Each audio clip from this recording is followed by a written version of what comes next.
Stories in boxing, but none more remarkable than that of Johnny Tapia. Back in my days on ESPN, I chronicled his rise, his fall, and then his rise again to become a world champion. Johnny had a complicated life filled with some great accomplishments and some great sorrows. Albuquerque's favorite son left us way too soon at the age of 45. But his boxing brilliance, his effervescent personality, and his genuine kindness left a huge imprint not only on boxing, but also on everyone he met in his journey through life. He will be missed.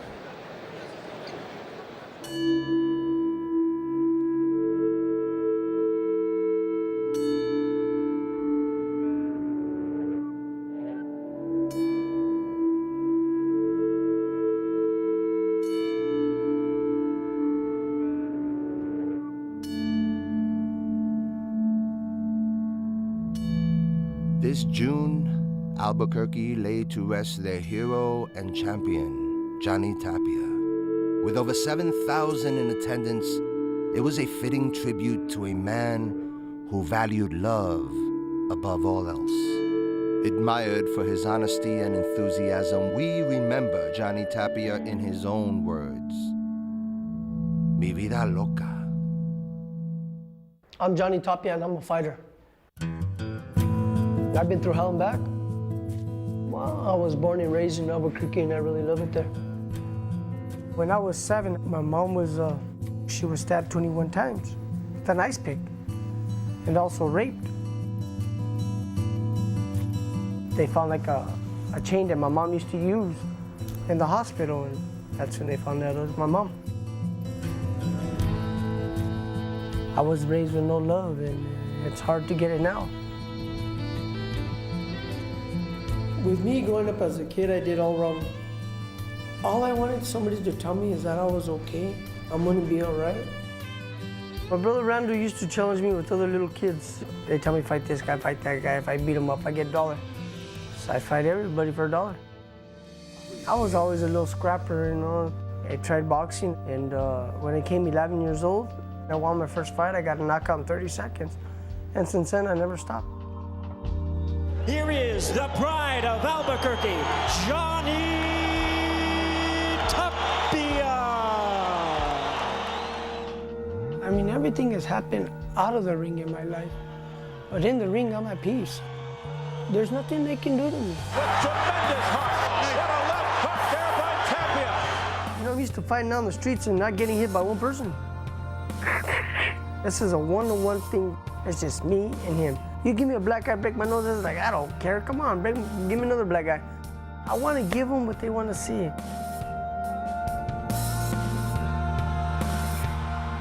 It's the higher you get, the lonelier it is. When you become a celebrity, things come at you from every direction.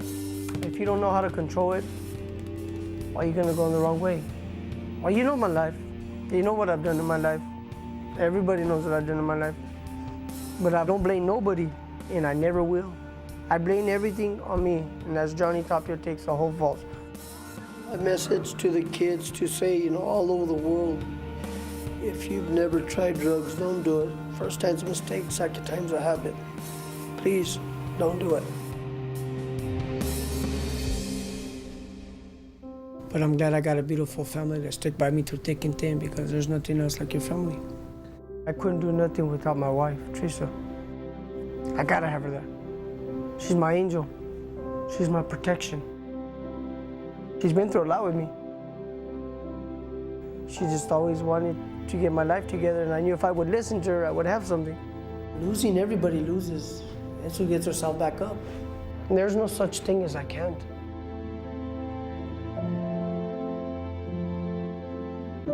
I can say now in my life I had it all. I don't want nobody to know me as a champ. I want them to know me as a person. And a lot of people do, and they love me that way. All it takes is just love. Tell somebody that you're okay, you're gonna be all right. And that's priceless. What's a hug and a kiss? That's more than $1 million. What I really got in life is I got love. I've never had it before. And man, does it feel good. I love you!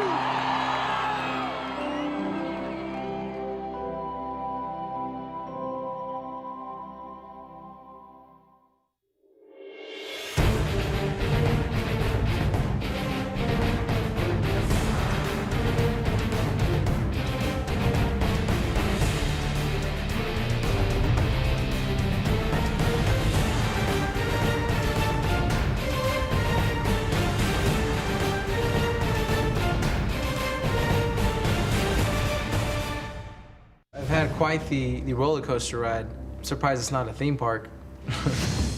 It has been a tumultuous 14-month ride for Victor Ortiz, one that began with an exhilarating high. First off, I fight Berto, become champion of the world. And then I fight Mayweather. I start taking some elbows here and there. I do the biggest mistake of my career. I threw a headbutt. It's my first time I ever get dirty like that. I looked at Floyd, dude, I'm sorry, man. I take a step back. Boom, I get hit. I look at the referee. Boom, it's over. I'm like, what just happened? Looking for redemption, Ortiz accepted a rematch with his nemesis Andre Berto. Don't kiss me now. But a postponement, then a cancellation, See that?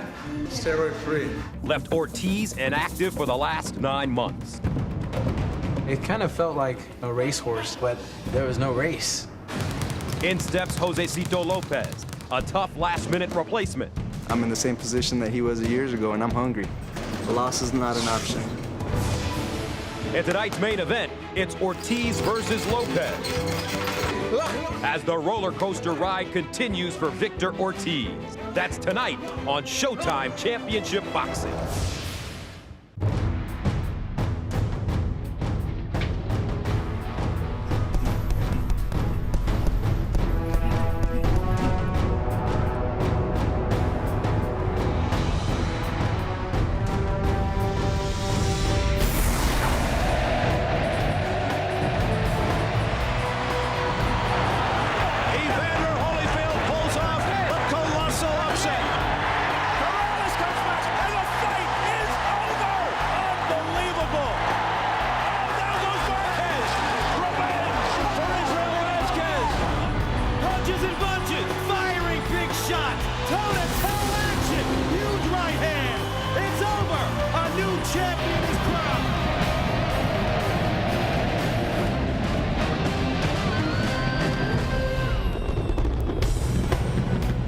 In late spring, downtown Los Angeles was home to multiple playoff games of not just the NBA's Lakers and Clippers, but also the surprise Stanley Cup champion LA Kings. Only 12 days ago, right here at the Staples Center, the Kings defeated the New Jersey Devils in 6 games to win their first ever NHL championship, and the fans came out in force to salute their heroes in a celebratory parade. One of the country's most popular venues is Staples Center. No pucks here tonight, though, and a different type of power play. We have a pair of big fights, and both have significant implications. In our main event, welterweight Victor Ortiz, the winner of 2011's Fight of the Year, returns to the ring for the first time in 9 months for a pivotal matchup against the hungry Josecito Lopez. In 2010, the winner of the Fight of the Year was Humberto Soto. And in our opening fight tonight, the Mexican Warrior takes on one of boxing's biggest punchers, Argentina's Lucas Matthysse, in a significant fight in the super lightweight division. It promises to be a wicked war. Hello again, everybody. Gus Johnson here in Los Angeles. In boxing, no fighter advances in a straight line. But Victor Ortiz has been on a dizzying roller coaster ride. Ortiz is a fighter with unmistakable star appeal because both inside and outside the ring, he's consistently created drama. He's sometimes been inspiring, he's often been unpredictable, and he's almost always been compelling. Now, after a 14-month stretch that has included a scintillating win, a bizarre and devastating loss, and the cancellation of a critical rematch, Ortiz returns to the ring, begging the question, what could possibly happen next? Happy to be joined now by my Hall of Fame partner, Al Bernstein, and what a ride for Victor Ortiz. He's been off for 9 months. We don't know what to expect from him, but for Josecito Lopez, this is a huge opportunity. It really is, and ironically, he last fought when Victor Ortiz fought in September 17th of 2011. Now, both men would lose that night, but the losses were quite different. For the 27-year-old Lopez, it was a fight in which he fought extremely well against Jesse Vargas, an undefeated, and some think a potential champion in 140 pounds. Now, that fight was at 140. Tonight, he will move up to 147 to face Ortiz, about a year earlier than he anticipated making that move up. Make no mistake, if you've not seen Lopez fight, he's a very solid fighter. He's only been off his feet once in his career, that a flash knockdown against Wes Ferguson. This is a solid B-level fighter who wants to move up to A tonight. Now, as for Ortiz, that loss he had back in September, well, the image of his mistake against Floyd Mayweather Jr. and his demise that night feeds him to do big things in the future in boxing. And he hopes that emotional roller coaster we've talked about comes to an end tonight with a decisive win over Lopez, and one that will ensure him a chance in September in a very big fight against Canelo Alvarez. All right, so another stellar lineup ahead here on Showtime Championship Boxing. Now, we've got a great Facebook poll question for you tonight, especially when you consider what's taking place in boxing with some judging problems in the Bradley Manny Pacquiao contest. But have the internet and social media created more controversy regarding the scoring of fights? Cast your vote, yes or no. Visit our Facebook page right now. We'll bring you the results later tonight. Showtime Sports is a leader in integrating social media with our viewers, and here's another way to interact with tonight's telecast. Showtime Sports brings you the biggest fights. Now get in the game with Showtime Split Decision. Go to sd.sho.com on your iPhone or Android to get started. First, predict the outcome of the fight, then score each round live. Post your predictions to Facebook and follow the conversation on Twitter. Earn points by matching the official judges' scorecards and for all correct predictions. Plus, you'll be entered into a grand prize drawing for a trip to a Showtime boxing event. Play the game June 23rd watching Victor Ortiz versus Jose Cito Lopez. Sign up and get ready to score. Two-division former world champion Humberto Soto has been one of boxing's most consistently exciting fighters for years. His opponent, Lucas Matthysse, has the highest KO percentage of boxing's top 140-pounders. This one could be special. It's Argentina versus Mexico. Lucas Matthysse, 30-2, 28 KOs. His only two losses, split decisions against Zab Judah and Devin Alexander. And those two trips to the United States, needless to say, could have gone better for him. He fought extremely well in those fights, and many believe he won both of those matches. He had both of those opponents down in the fight. He ended up losing, as you said, a very, very close decision. Tonight, he made it very clear to us, Gus, he does not want to leave it in the judges' hands. He wants to land one of those big right hands and score a knockout. And Matthysse telling us that he expects Soto to at least start off boxing. However, he's hot-blooded, and it will eventually turn into a war, and he's looking forward to it. Lucas Matthysse, 29 years old, from Argentina.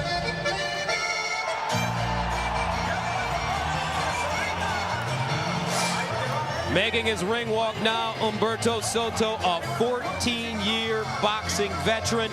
He told us that he knows bigger fights are out there if he's able to defeat Matthysse, and he said that with those bigger fights come bigger purses, and that's what I'm looking for. Yeah, at age 32, despite that length of career that you referenced, he feels he's in the prime of his career now. He's a two-time world champion. He is fighting tonight at the highest weight he's fought. He has fought a couple of fights at the 140-pound limit, but this is the highest he's been. And he comes in tonight as an underdog, and that is certainly something Humberto Soto is not used to. And that fight he had against Urbano Antillon in 2010 reminds us that, as Matthysse said, he can be in a brawl.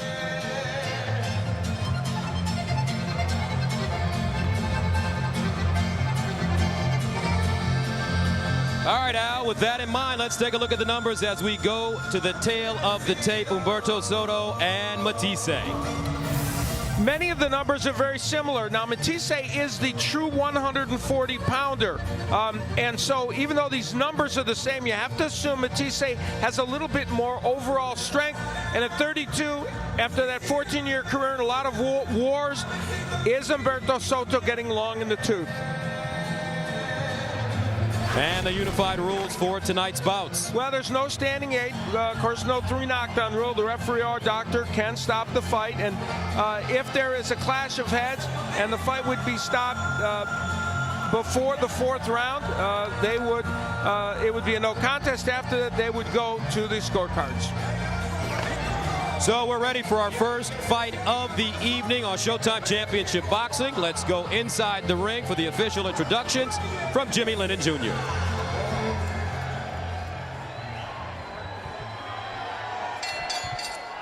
Ladies and gentlemen, a very good evening to you and welcome to Staples Center here in Los Angeles, California, as we have a big night of action coming your way, brought to you by Golden Boy Promotions and Showtime, and sponsored by Corona Extra, La Cerveza Más Fina, DeWalt Tools and their new 20-volt max brushless technology. They are guaranteed tough.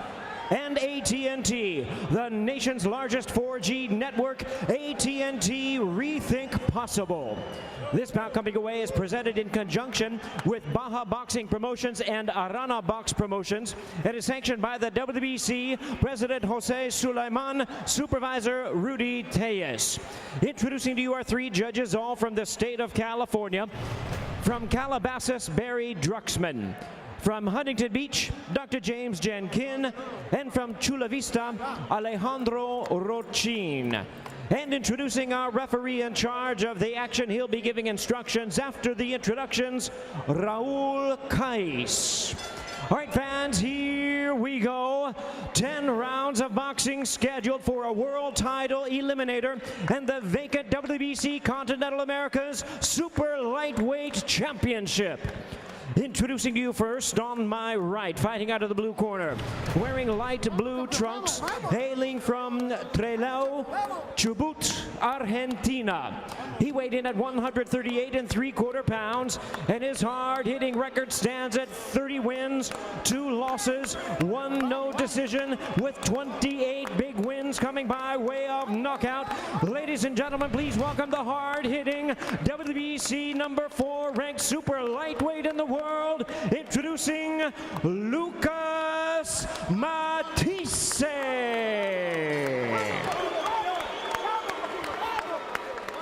And his opponent across the ring on my left, fighting out of the red corner, wearing silver trunks with yellow trim, hailing from Los Mochis, Sinaloa, Mexico. His weight 139 1/2 pounds. His record 59 wins, 7 losses, 2 draws, and 1 no decision, with 34 wins coming by way of knockout. Currently ranked the WBC number 2 super lightweight contender in the world. Ladies and gentlemen, here is the 2-time champion of the world, introducing Humberto Soto.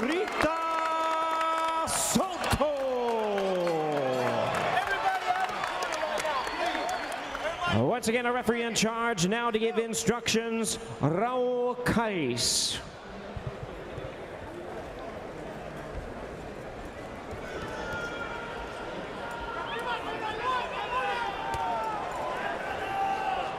Pásale, Humberto. Lucas. Ok, señores, les di las instrucciones ahí abajo. Los dos traen el calzón un poquito alto, así que aquí, para los dos está perfectamente bien. Dense la mano y buena suerte a los dos, ¿eh?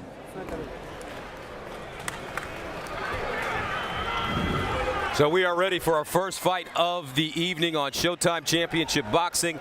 Matthysse, only 2 losses to 2 terrific fighters. 2 split decision losses to Zab Judah and Devin Alexander, who could be seen on Showtime later on this summer. He knows this is a terrific opportunity. At 29 years old, he's an 8-year pro. Humberto Soto, ranked number 2 in the WBC, number 3 in the WBA, number 7 in the WBO. Bigger fights, bigger paydays ahead, but he's got to take care of business right now here in downtown Los Angeles.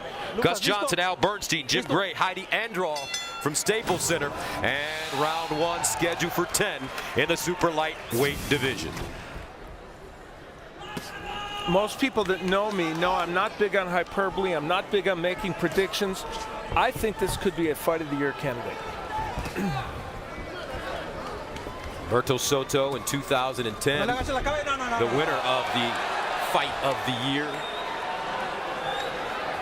No le agaches la cabeza. And Dense la according mano. to both fighters, La mano, Matthysse from no Argentina pasa nada. saying, Calmadito los dos. Mexican fighters are warriors.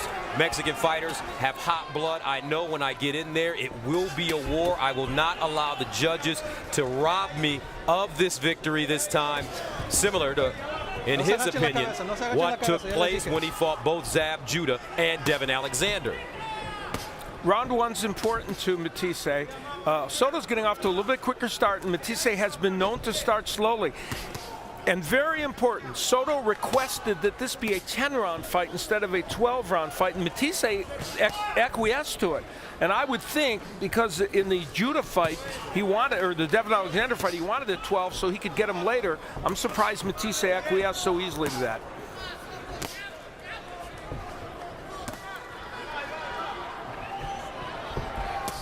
Soto's been busier, and even though those punches, a lot of them are blocked, Matthysse been very economical with his punches.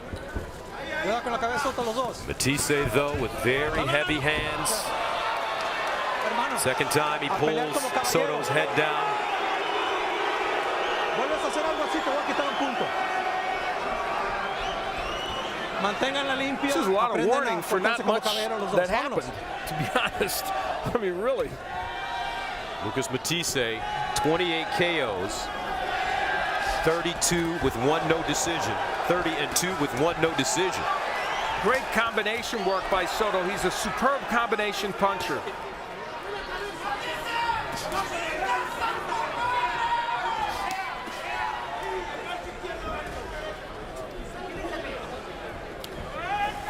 Lucas Matthysse, in his spare time, he's a tattoo artist. As a matter of fact, many of the tattoos that you see on the front of his body, he did himself.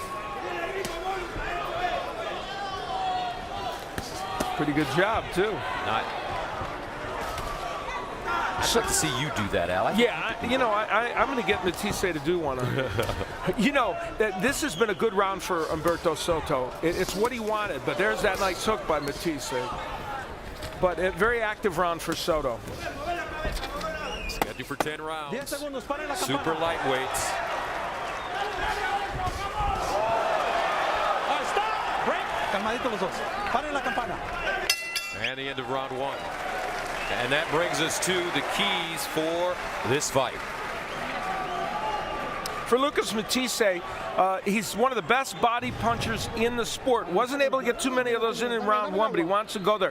He must push Soto to the ropes. He did that in the middle of the round, but Soto wheeled away. And the right hand, that's the punch that puts Judah and Alexander down. He wants to land that punch.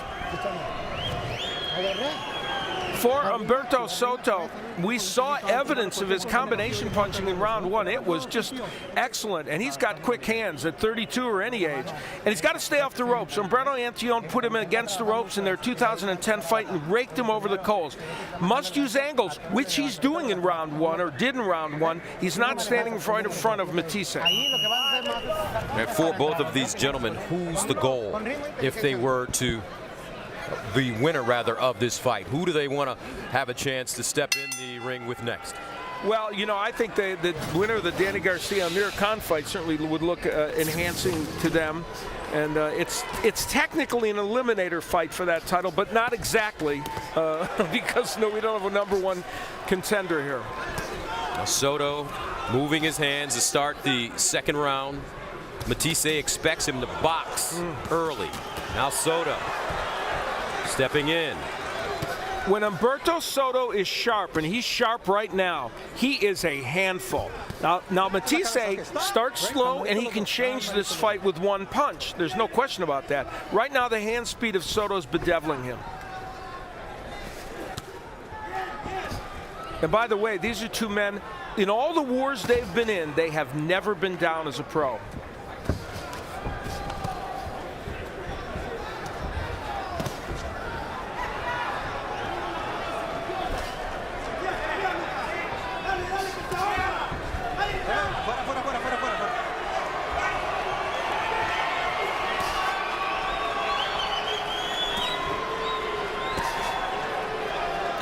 Matthysse has not thrown the right hand very much. That's his big power punch.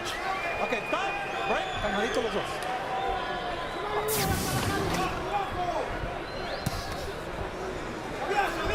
Some people feeling that Soto will get the decision tonight because of his boxing abilities. Well, and that's possible, but they have to remember that he often stops and starts to trade. We'll see if that's the case tonight. Soto's having a good second round again. There's that uppercut by Soto. It's one of his many punches in his arsenal.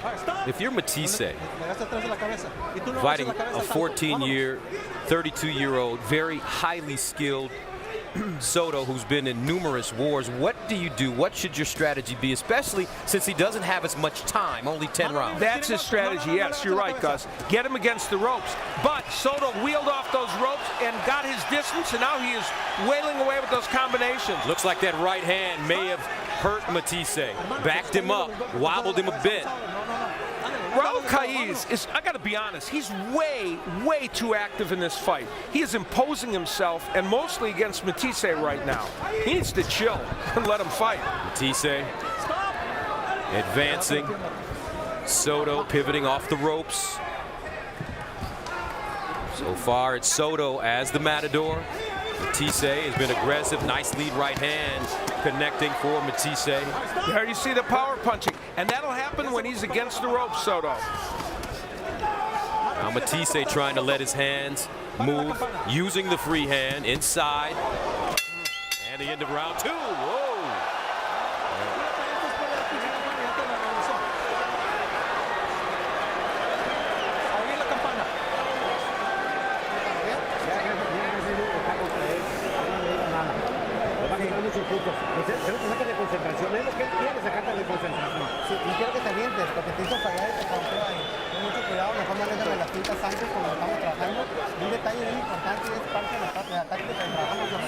Many offensive weapons for Humberto Soto.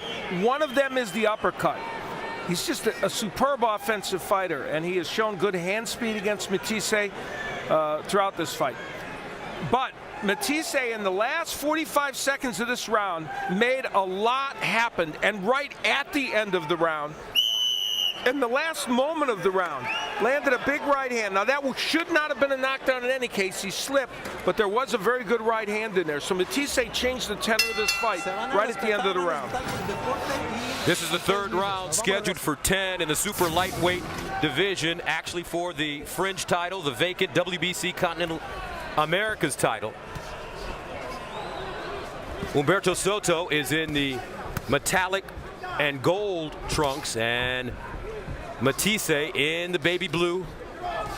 Soto from Mexico, Matthysse from Argentina. Straight right hand in the midsection, backs up Soto. And that's what Matthysse wants to do more of. He really wants to get to that body. And it is true right now, Soto is boxing. He's being a boxer-puncher. But when he goes to the ropes there and gets whacked with those body shots, that's where Matthysse wants to make something happen.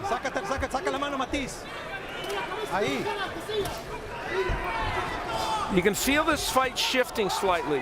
Matthysse is getting his rhythm. Soto is not moving as much. Matthysse, another right hand, square on the chin. Matthysse trying to close the distance. Has let his hands go in the last 2 rounds after a slow start. Now Soto trying to dig with the left hook. Uppercut, left hook by Matthysse, grazing. Wow. Oh, man. Straight right hand connecting Matthysse. Here we go in LA. I told you, this one's going to be a war, however long it lasts, and they have never been down as a pro. Neither man. Soto sticking.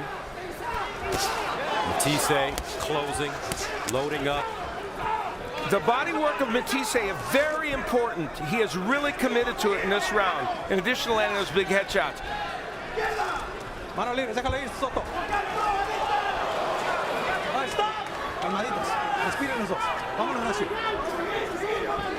A minute remaining in the third round, scheduled for 10 in the super lightweight division. The overhand right from Matthysse is getting there much more in this round. Oh, nice left hook getting through. Humberto Soto has got quick hands and good combinations when he throws them.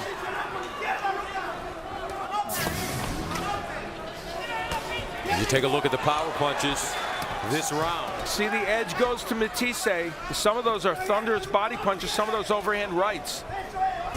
See, now Soto, look at him. He's getting caught on the ropes a lot more, and that is something he didn't want to do.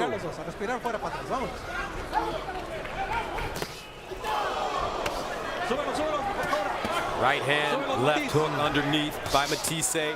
3-punch combination, actually 5-punch combination by Soto. Beautiful. 5 seconds remaining in the third. And they are dancing in LA. You gotta love this. Yes.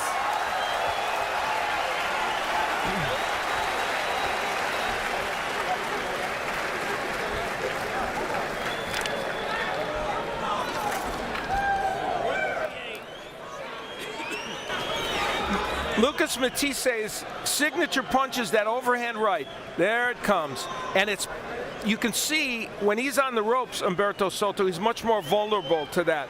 But there was some great action in that round, and Humberto Soto got more than his share of things done as well. Good left hook, but he takes a right hand, does Soto. It is interesting, you know, both men are doing what they do well. And right now, it's a very close fight and a very, very interesting one. Lucas Matthysse comes from a boxing family, folks. Not only his dad and his brothers, but his mother, Doris. How about that? She had one amateur fight. His sister fights right now. And you just wonder, when there are arguments in the Matthysse family, it could be a broken glass everywhere. If they had a dog, he would box. Let me tell you something. Fourth round of 10 in the super lightweight division. The veteran, Humberto Soto, 32 years old, 14-year pro in the silver and yellow trunks. Matthysse of Argentina in baby blue. Matthysse considered the banger, and Soto more of the technician. You know, 3 of the last 5 opponents that Matthysse has fought have been left-handers. 3 of the last 5, yeah. And so he's happy to be in there against a right-hander, a conventional fighter.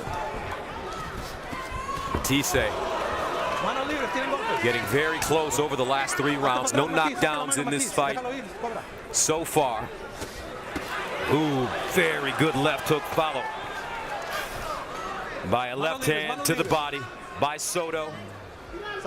Both fighters, Al, sitting on their punches early and often here. You're right. They're pronating their punches. They're getting power in them. And you look at how close that is in power punches. Big uppercut by Matthysse. But you can see the tenor of this fight and the way it's going. These men are just both doing a superb job. Soto snapping the jab. Left hook by Matthysse gets through. And then a beautiful right by Soto as well. These men are just both doing what they do well.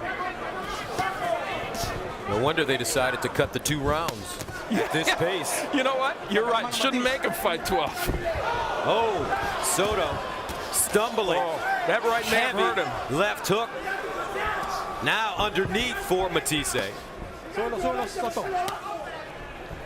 One of the important things that Matthysse is doing is not forgetting to go to the body. He's in against a 32-year-old who's been in a lot of wars. That body work should pay dividends, even in a 10-rounder. We're only in round 4. It just feels like round 9 in terms of what these men have done. Super bantamweight champion Abner Mares tweeting from ringside. Abner 24-0-1 from Montebello, California. Local kid who we are very excited about at Showtime. Great fighter. You know, Soto's been 95 rounds in his last 9 fights. Matthysse had 110 rounds in his whole career. So it shows you that Soto's been in a lot of big fights and a lot of wars. Soto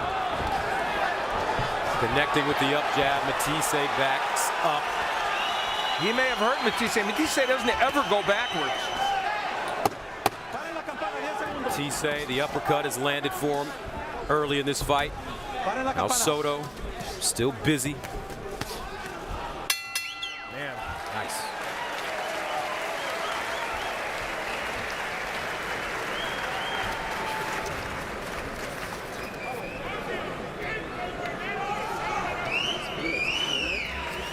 Humberto Soto gets his left hook around the guard, and that's a beautiful double left hook. Usually it starts to the body and goes to the head. He reversed it. And these are two fine fighters. And Humberto Soto might be one of the best technicians that isn't known as much as he should in boxing. There's Matthysse, who's the power puncher of the two, landing some bombs. Not that Soto can't punch with power. But overall, a probably better round for Matthysse, who's more active. He threw 81 punches, landed 25. Soto landed 15. Matthysse refusing to sit down between rounds.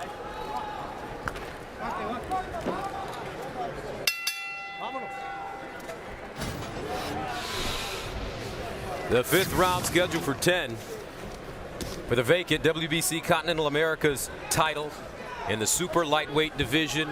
Lucas Matthysse of Argentina in the baby blue, and Humberto Soto in the metallic and gold shorts. And we are joined by super bantamweight world champion Abner Mares, who's just coming off a win over Eric Morrell as he moved up in weight. Abner, thank you very much for joining us.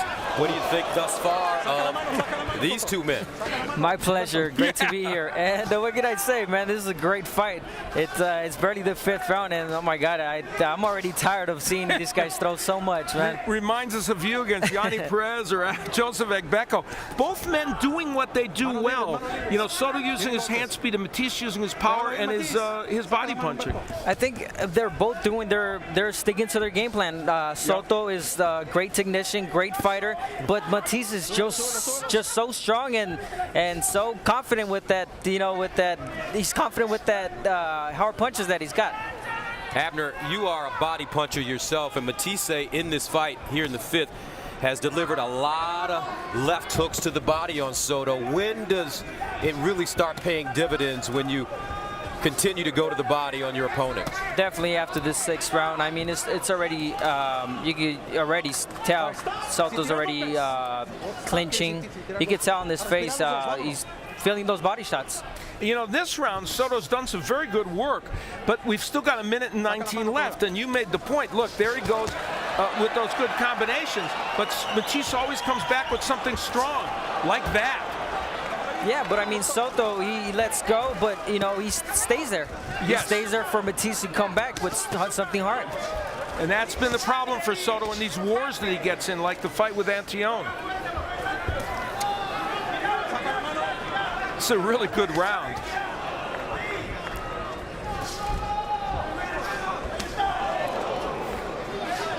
Right uppercut. There's another left hook to the body. Look at the deep breathing by Soto. Mouth open. Left hook. Oh my. Matthysse again, heavy punching. Matthysse is the best body puncher in South America and one of the best body punchers in boxing, and he's showing it tonight. As Abner Mares, the world champion, said, after the sixth round is when we will see if those body shots really pay off for Lucas Matthysse. Left hook, looping right hand, another left hook, another right hand, and Soto is hurt, and he goes down with the right hand.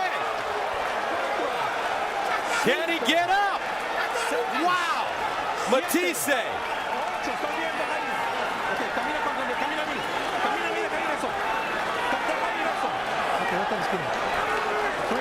Humberto Soto barely gets up to get out of the round. All right, get some air, get some air. How are you feeling? How are you feeling? Look at me, look at me. How are you feeling? Give him air, give him air. Take a deep breath. Let's stop the fight, let's stop the fight. We're gonna stop the fight. He's gonna stop the fight, I'm gonna stop the fight. And they stop it. Lucas Matthysse said he was not going to allow the judges to decide the outcome of this fight. He took care of business early on, and those body shots, Al, Bernstein, Abner Mares, finally paid off. You know, the thing that puts this in perspective is that Humberto Soto had never even been down as a pro. And the first time he goes down, he was hurt so badly by Matthysse that his cornerman wisely stopped the fight. And it was the power of Matthysse, who is usually a slow starter, against the combination punching of Soto, power one. Definitely really slow starter, but he really works that body and he hits hard upstairs. So I think that's definitely what did it tonight. And a great corner from Humberto Soto. I mean, he was hurt. Yes. The corner saw that and didn't want to bring him out. Matthysse has knocked out now 6 of the last 7 righties he has faced, and to knock out Humberto Soto was some accomplishment. From above, we will see how Lucas Matthysse was able to do what no one's done before, and that is knock out Humberto Soto. An overhand right will be the big one. There's the punch that started the trouble for Soto, and that's the signature punch for Matthysse, and yet another one sends him back.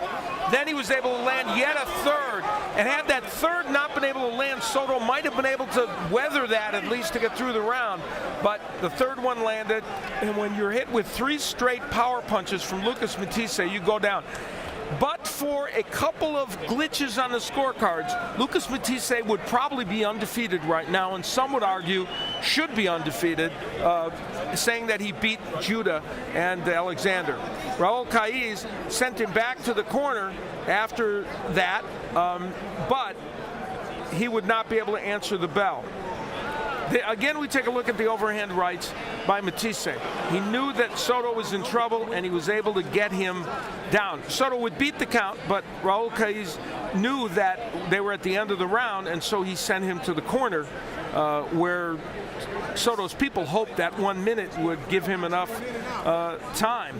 But, Abner, as we look at it again, these overhand rights, they're hard to stop when they're thrown like that and thrown with such power. They are, really. That's one of my favorite punches, actually. You do throw that, yes. I like that punch. You don't see it coming. You don't see it coming. It's not a straight punch. It's an overhand right. You don't see it coming, but definitely that straight right hand that dropped Soto right now, that was it. That was he actually bounced back from the ropes and got caught with that right hand. This young man has really had a long road to get to this point, Gus. So the tattoo artist from a family of boxers, including mom, dad, and sister, triumphant this evening here in Los Angeles, California, Lucas Matthysse. And let's go into the ring where Jimmy Lennon Jr. is standing by. Ladies and gentlemen, this bout has been stopped at the end of round number 5. A referee in charge, Raul Caiz, stops the contest upon suggestion of the corner.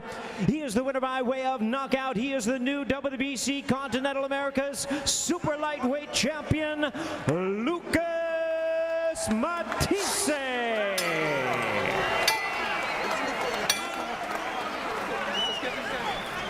Lucas Matthysse stopping Humberto Soto, knocking him down for the first time in his career, stopping him for the first time in his career. Matthysse told us, I will not allow the judges to decide this fight tonight. I'm going to take things into my own hands. It's going to be a war, and I will be victorious. You know, Matthysse even out-jabbed Soto, and that is rare for him to do that. And you see the power punches. So many of those 85 were to the body. You can see that Soto did some good work in this fight. There's no question about it. It was the difference in power that did it. And Jim Gray is standing by with Matthysse. All right, Gus, thank you very much. Lucas, congratulations to you. You did not want to leave this in the hands of the judges tonight based on what has happened to you in your past. Yet you became the first man to knock out Soto. How did you accomplish this? Lucas, felicidades en el día de hoy. Tú no lo querías dejar a los jueces, tú querías ganar de la vía de knockout. ¿Cómo lo hiciste? No, seguro sabíamos que teníamos que venir a ganar por nocaut. Entrenamos muy duro acá junto a mi equipo, así que bueno. With his team, he really tried hard and worked hard during the training camp, and he knew he had to win by a knockout. How are you able to withstand the barrage by Soto earlier in this fight? Cuando comenzó duro Soto, ¿cómo lo conteniste? No, la verdad que entré un poco duro, nervioso, pero es un excelente boxeador, la verdad que se movía muy bien, tiene la mano muy dura, pero bueno, sabíamos que metiéndole ritmo íbamos a poder llegar a este resultado. He started a little slow and was a little nervous at the beginning, but then he took up the pace and he won the fight. Was this the best fight you fought? ¿Esta es la mejor pelea tuya? Sí, seguro. Junto a la de Sapsuda y Alexander, sí, la mejor porque esta vez no llegué a los jueces. Besides Sab Judah and Devon Alexander, which he fought a great fight, he thinks this is the best one because did not go to the judges. And what would you like to do now? Possibly Garcia or Khan, or do you have a thought on your next fight? ¿Tu próxima pelea contra quién quieres? Quiero una oportunidad, cualquiera. He just wants an opportunity with whoever. Congratulations. It was fun to watch you this evening. Felicidades, Lucas. Muchas gracias y gracias a los Estados Unidos por recibirme, por convocarme otra vez, así que y un saludo a toda Argentina. Thanks to all Argentina and the U.S. for having me. For the U.S. For having me today. Thank you. Okay. Congratulations. Thank you very much. Gracias. All right. And now, if I may, for just a moment, I would like to take this opportunity to talk about a very dear friend of mine and a very dear friend to the boxing world. I'm talking about Leroy Neiman, who passed away earlier this week at the age of 91 in New York City. He is survived by his wife, Janet. He was a world-renowned artist who had a very unique and unmatched ability to captivate and chronicle so many of the world's greatest sporting events. Not only sporting events, but pop culture, jazz, and he was the original Playboy artist. He's an international treasure and also an American original.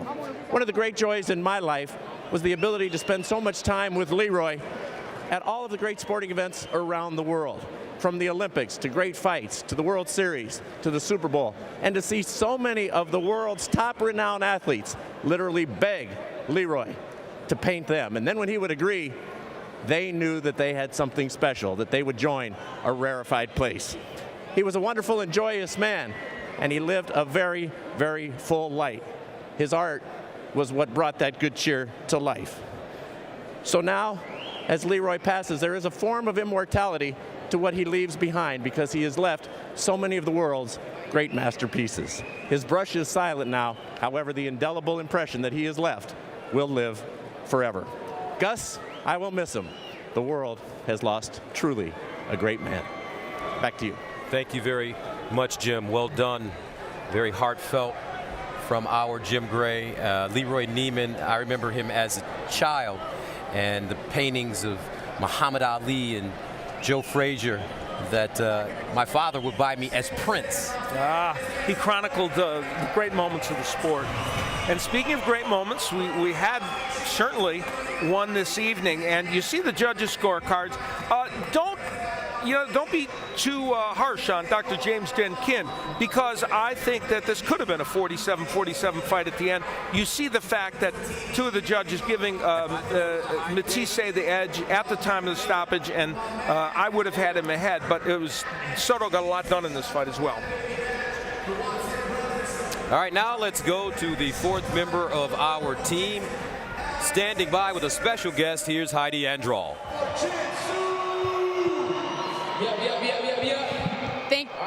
Thank you very much, Gus. Well, you know him as Sergeant Angel Batista on the hit show Dexter. Joining me right now, David Zayas. Thanks for taking the time, David. Oh, thank you for having me. Heck of a fight right there. We've got another one coming up. I know you're a big boxing fan. Big boxing fan. Now, what do you expect and what interests you most in this Ortiz-Lopez fight?